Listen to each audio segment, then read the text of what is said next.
జ్ఞాన చైతన్య ప్రసారం. నమస్కారం, మన ధర్మం కార్యక్రమానికి స్వాగతం. ఇవాళ మన ధర్మం కార్యక్రమంలో మన ధర్మ సందేహాలను నివృత్తి చేసేందుకు మనతో పాటు ఉన్నారు ప్రముఖ ఆధ్యాత్మికవేత్త ఆచార్య శ్రీ తాడేపల్లి పతంజలి గారు. గురుగారు నమస్కారం. ఓం శ్రీ దుర్గాదేవ్యై నమః. గురుగారు, సాధనమున పనులు సమకూరు ధరలోనే అంటారు. నిత్య సాధన స్వరూప ప్రత్యేకతను ఎలా విశ్లేషించుకోవాలి? ఈ లోకంలో సాధన, అభ్యాసము దాంట్లో ఉండేటువంటి ఒక పదమే.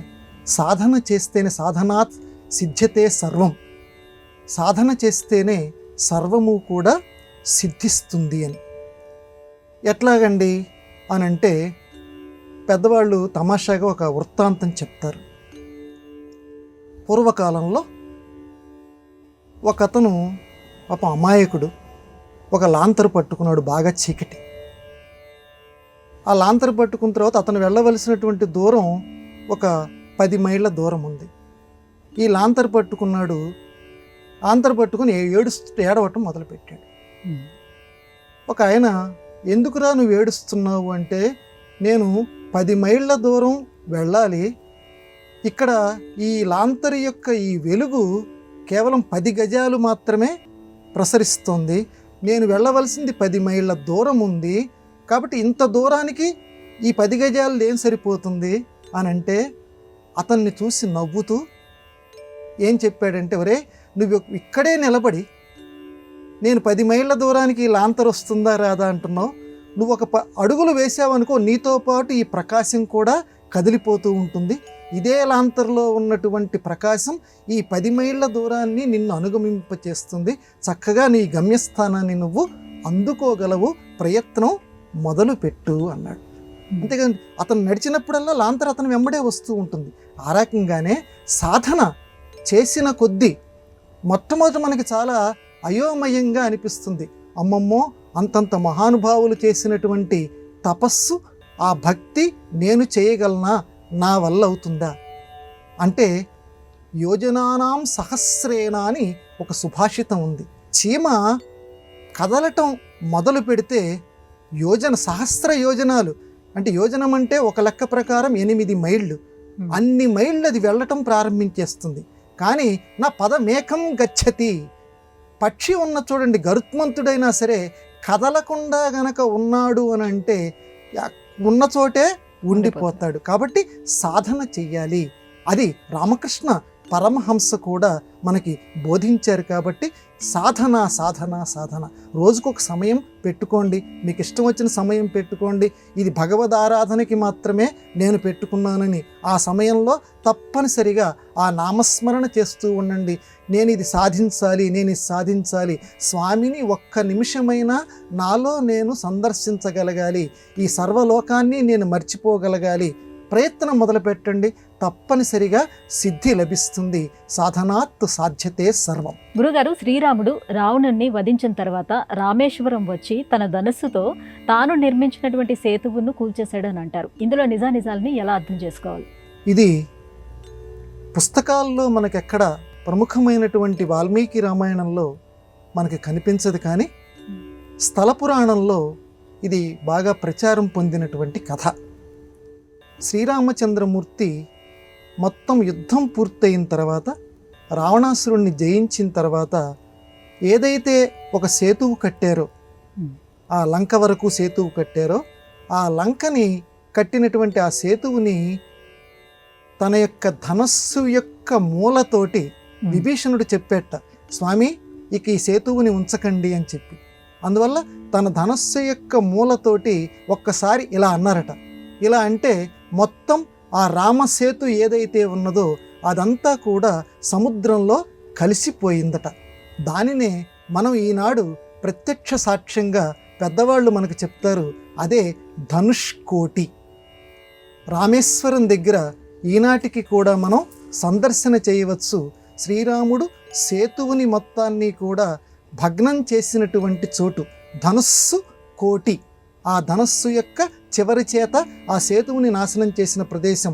అందువల్ల ఏమో ఈనాటి కాలంలో కూడా 1964 సంవత్సరంలో ఒక భయంకరమైనటువంటి తుఫాన్ వచ్చి మొత్తం ఈనాడు ఏదైతే ధనుష్కోటి అని పిలుచుకుంటున్నామో ఆ ఊరు మొత్తాన్ని కూడా సర్వనాశనం చేసింది.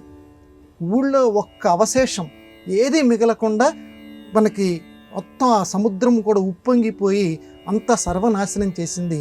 ఆ దృశ్యం ఈనాటికి కూడా మనం ధనుష్కోటిలో చూడొచ్చు. ఇంకా ఆశ్చర్యకరమైన సంఘటన ఏంటంటే ఆ ధనుష్కోటిలో 2 సముద్రాలు, ఆ హిందూ మహాసముద్రము, బంగాళాఖాతం, ఈ 2 సముద్రాలు కూడా అక్కడ సంగమించేటువంటి ప్రదేశం ధనుష్కోటి. ఆ పెద్దవాళ్ళు ఇప్పటికి దాన్ని చక్కగా అందరికీ చూడటానికి వీలుగా ఆ సముద్రం మధ్యలో, ఆ 2 సముద్రాల మధ్యలో ఒక తార్ రోడ్డు వేశారు. అది మనకి చాలా అద్భుతంగా ఉంటుంది. ఆ 2 సముద్రాల అంటే పూర్తిగా నాశనం అయిపోయినటువంటి ఊరు, ఆనాటి గుర్తులు చూడటానికి ఉత్సాహపడేటువంటి వాళ్ళకి అటు సముద్రమే ఇటు సముద్రమే, మధ్యలో తార్ రోడ్డు వేశారు. ఆ సముద్రం వచ్చి ఈ రోడ్డును ముంచదు, ఈ సముద్రం వచ్చి ఈ రోడ్డును ముంచదు. అది అక్కడ ఉన్నటువంటి ప్రదేశం యొక్క గొప్పతనం. ఇంకా గొప్పతనం ఏంటంటే ఒక పక్క సముద్రం అలలతోటి ఉప్పొంగుతూ ఉంటుంది, ఒక పక్క ఉన్నటువంటి సముద్రం చాలా నెమ్మదిగా చాలా శాంత స్వభావంగా ఉంటుంది. ఒక దిగ్భ్రాంతికి మనం గురవుతాం ఆ ధనుష్కోటి ప్రదేశంలో.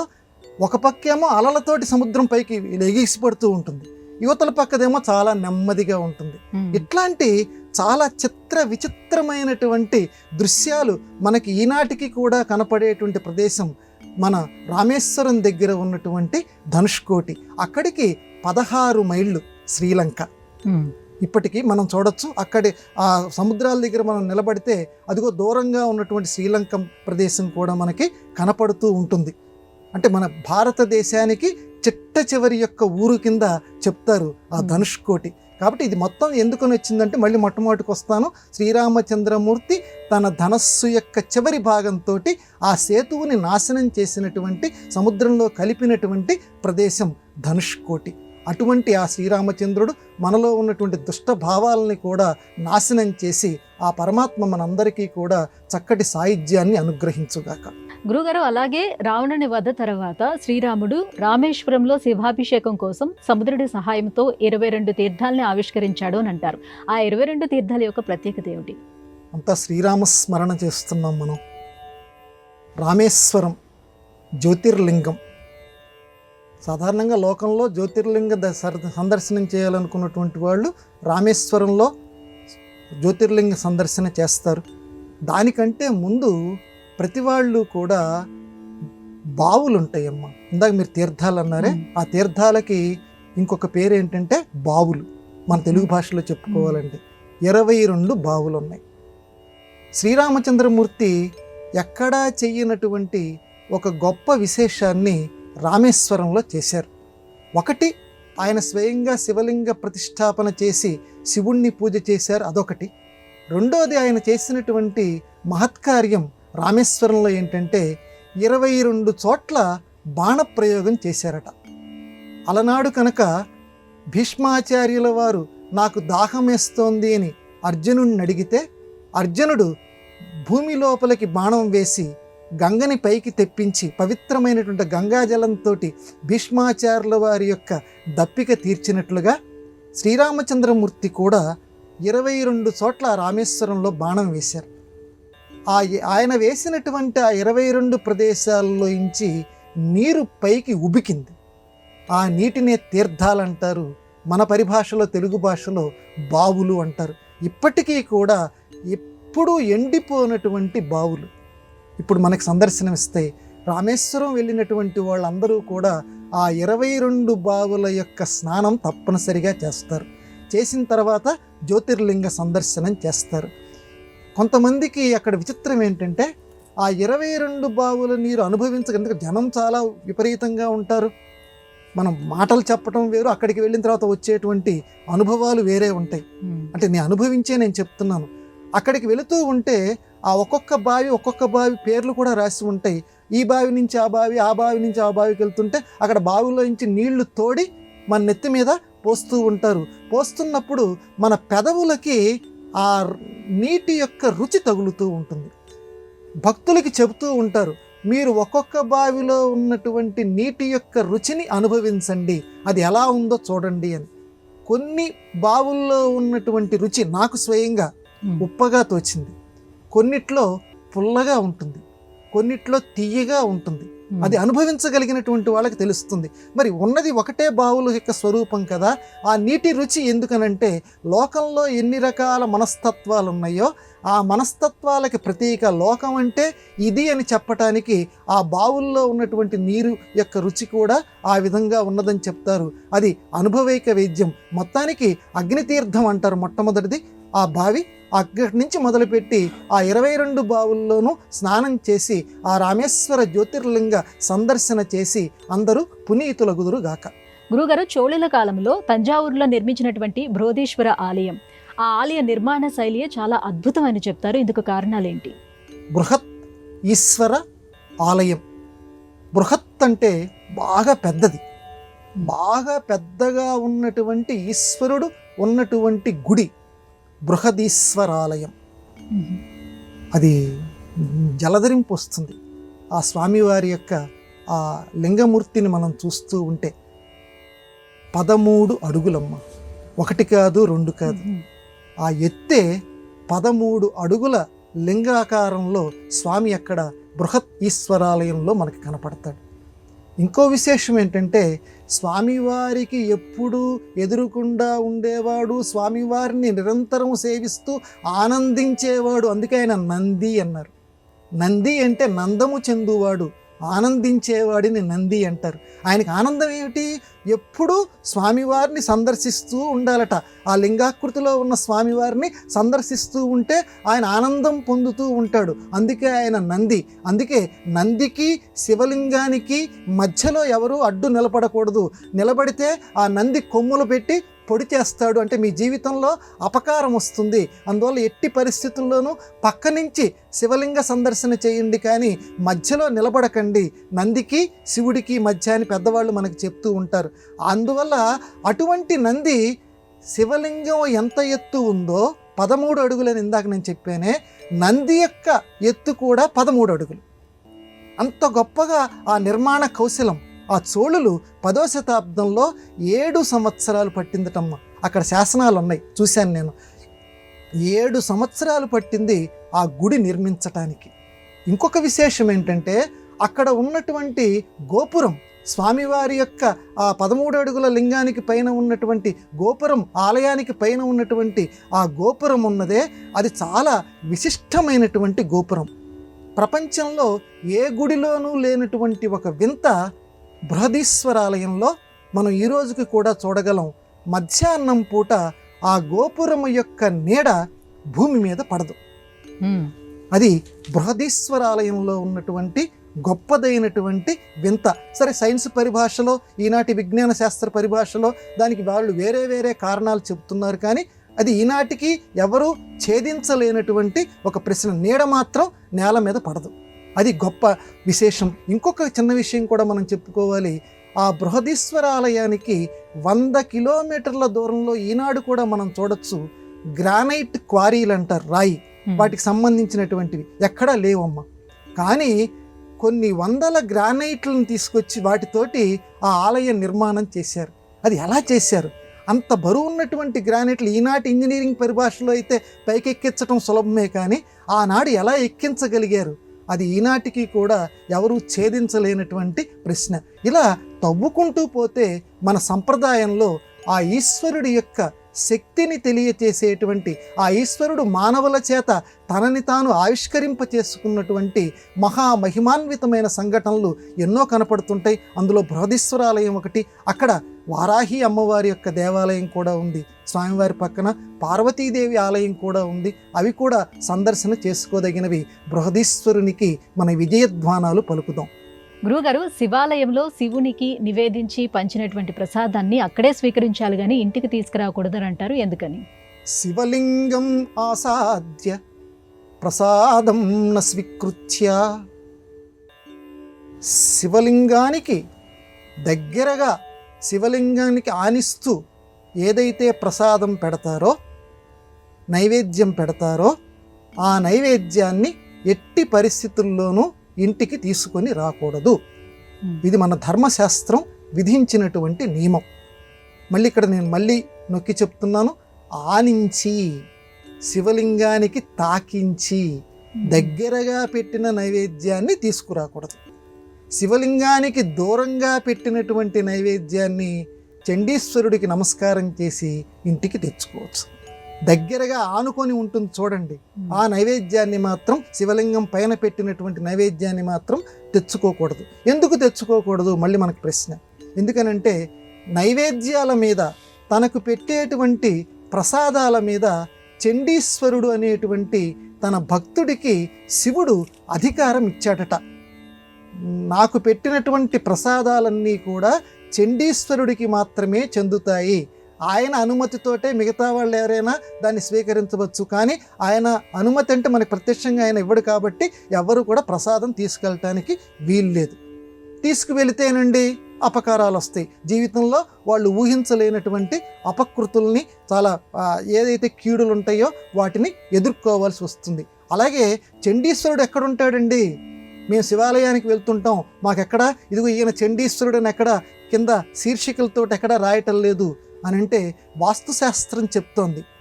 చండీశ్వరుడు ఎక్కడ ఉంటాడంటే శివలింగం అభిషేకం జరిగిన తర్వాత ఆ బయటికి నీరు ప్రవహిస్తూ ఉంటుంది చూడండి, చాలామందికి తెలుసు కదా. ఆ నీరు ఎక్కడైతే బయటికి ప్రవహిస్తూ ఉంటుందో అది చండీశ్వరుడి యొక్క స్థానం. అక్కడ ఎట్టి పరిస్థితుల్లోనూ మనం చెయ్యి పెట్టకూడదు. చాలామంది ఏంటంటే తెలియక పాపం అక్కడ చెయ్యి పెట్టి నమస్కారం చేసుకుంటూ ఉంటారు. అక్కడ వచ్చినటువంటి అభిషేక జలం, బయటికి వచ్చినటువంటి నీరు ఇది శివలింగాభిషేకం చేసినటువంటి నీరని చెప్పి దాన్ని నెత్తి మీద చల్లుకుంటూ ఉంటారు. అది చేయకూడదు. ధర్మశాస్త్రంలో చెప్పింది మనం చెప్పుకుందాం. ఎందుకనంటే అది చండీశ్వరుడి స్థానం. చండీశ్వరుడు అక్కడే కూర్చొని ఉంటాడట. అతనికి చాలా కోపంట. అతని పేరే చూడండి, చండీ అంటుంటారు. చండీ అంటే ఏంటంటే భయంకరమైన కోప స్వభావం కలిగినటువంటి ఈశ్వరుడి యొక్క అంశతో కూడుకున్నటువంటి భక్తుడు చండీశ్వరుడు. అందువల్ల చండీశ్వరుడు అక్కడ ఉంటాడు కాబట్టి మనం ఊరికే ఒక నమస్కారం చేసుకోవాలి. అలాగే మిగతా దేవాలయాల్లో చుట్టూతా ప్రదక్షిణ చేయవచ్చు. కానీ శివాలయంలో మాత్రం ప్రదక్షిణ చేసేటప్పుడు మొదలుపెట్టిన తర్వాత ఏదైతే అభిషేక ప్రదేశం ఉందో అక్కడికి వరకు వచ్చి మళ్ళీ వెనక్కి తిరగాలి. అంతేగాని మిగతా దేవాలయాల్లో తిరిగినట్టు మొత్తం ప్రదక్షిణ శివాలయంలో చేయకూడదు. ఇది శివాలయంలో ప్రదక్షిణ చేసేటువంటి విధుల్లో ఒక భాగం అని పెద్దవాళ్ళు చెప్పారు. కాబట్టి మళ్ళీ మొట్టమొదటికి వద్దాము. ప్రసాదాన్ని, ఆనించి ఉన్నటువంటి ప్రసాదాన్ని తీసుకురాకూడదు. మన ఇళ్లల్లో పూజ చేసుకునేటప్పుడు ఉన్నటువంటి ప్రసాదం శుభ్రంగా మనం తీసుకోవచ్చు. బాణలింగం, ధాతులింగం ఇలాంటి వంట తీసుకోవచ్చు. అలాగే కొన్ని జ్యోతిర్లింగ ప్రదేశాలు ఉన్నాయి, శ్రీశైలం, కాళహస్తి మొదలైనటువంటివి. అక్కడ పెట్టినటువంటి ప్రసాదం తెచ్చుకోవచ్చు. కానీ చండీశ్వరుడు కొలువై ఉన్నటువంటి ప్రదేశాలు, కొన్ని శివాలయాలు ఉంటాయి. ఆ శివాలయాల్లో మాత్రం ఎట్టి పరిస్థితుల్లోనూ ప్రసాదం తీసుకురాకూడదు. ఆనించి ఉన్న ప్రసాదం తెచ్చుకోకూడదు. అది జీవితంలో కీడుని తెచ్చిపెడుతుంది. గురుగారు, వామాచారం, దక్షిణాచారం ఈ రెండు ప్రక్రియల మధ్య ఉన్న తేడా ఏమిటి? ఈ రెండిట్లో ఏది విశేషమైంది? వామాచారం, దక్షిణాచారం. వామ, దక్షిణ. మన మామూలు పరిభాషలో చెప్పాలంటే దక్షిణ అంటే కుడివైపు, వామ అంటే ఎడమవైపు. ఇందులో వామాచారం ఈ కాలంలో చేయటం చాలా కష్టం. దక్షిణాచారం అంటే కుడివైపు శ్రేష్టం, ఇది అందరూ చేయవచ్చు. శివుడు యొక్క ఆచారాలే ఇవన్నీ కూడా.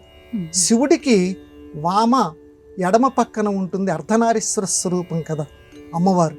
కాబట్టి అమ్మవారిని ప్రసన్నత చేసుకోవటానికి చేసేటువంటి ఆచారం వామాచారం. యువతల పక్క కుడివైపు ఉండేటువంటి వాడు శివుడు.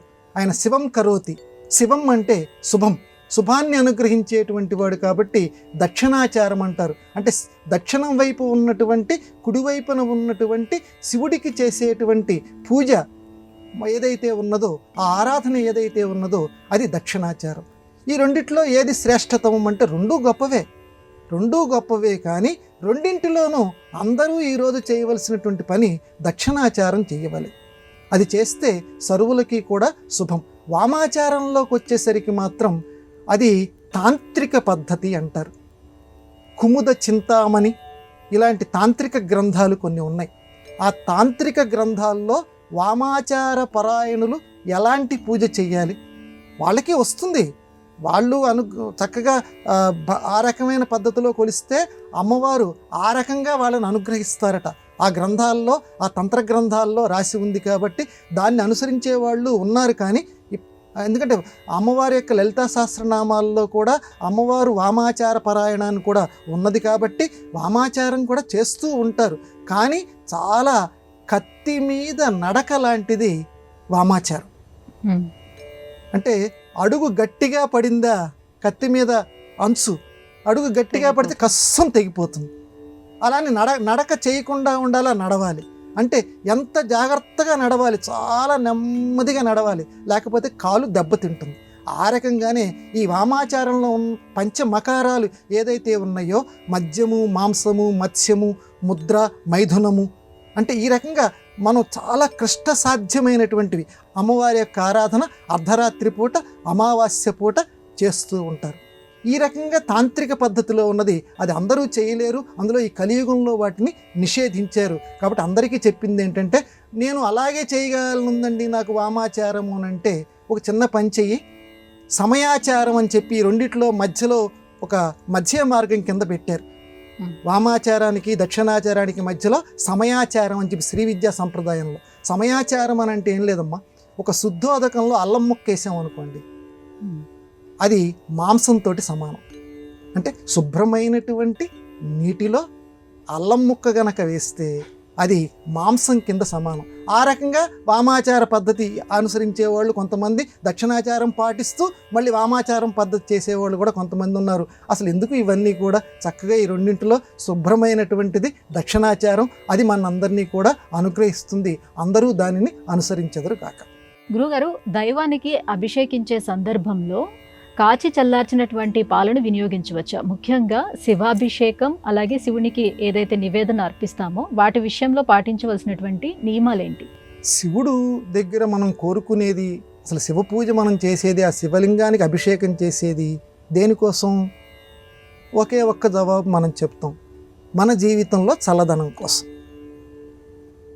పాలు కాచితే వేడెక్కుతాయి. వేడి పాలు గనక, వేడి పాలతోటి శివలింగానికి అభిషేకం గనక చేస్తే మన జీవితం కూడా వేడెక్కిపోతుంది.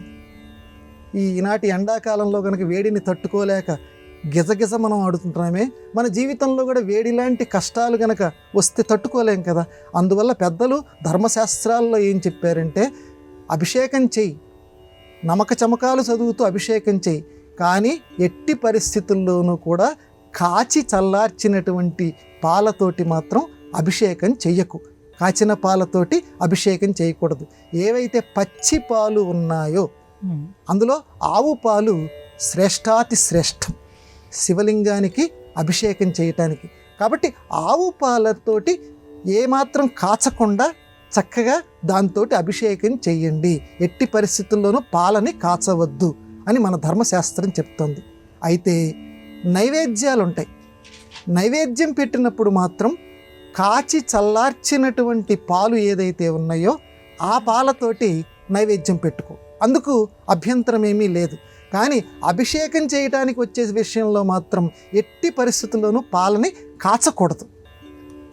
ఇప్పటికీ కూడా మనకి ఆ పానవట్టం ఇలాంటి వాటి చోట్ల ఉన్నటువంటి శివలింగానికి పైన మనం చూడవచ్చు, పైనుంచి బొట్టు బొట్టు కింద శివలింగం మీద పడుతూ ఉంటుంది. ఎందుకు?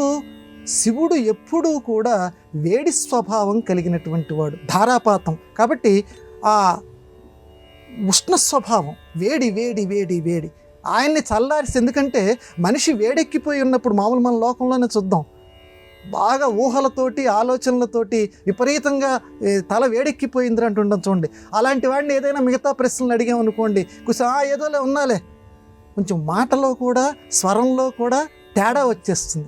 కాబట్టి వేడెక్కినటువంటి వాళ్ళని చల్లబరచాలి. శివుడు ఎప్పుడు వేడెక్కి ఉంటాడు ఆయన, ఎందుకంటే సృష్టి కార్యక్రమంలో, వినాశ కార్యక్రమంలో ఎప్పుడూ ఆయన కర్తవ్య బాధ్యతలు నిర్వర్తిస్తూ ఉంటాడు. అందుకని ఆయన ఎప్పుడు కూడా చల్లారుస్తూ ఉండండి. అందుకే బొట్టు బొట్టు బొట్టు పడుతూ ఉంటుంది ఆయన నెత్తి మీద. కాబట్టి చల్లదనం చల్లదనం చల్లదనం. కాబట్టి కాచటం చల్లార్చటం ఇలాంటి వద్దు. చక్కగా ఏమాత్రం కాయకుండా ఉన్నటువంటి పాలతోటి ఆయనకి అభిషేకం చేసి అందరూ కూడా శివానుగ్రహాన్ని పొందెదరు గాక.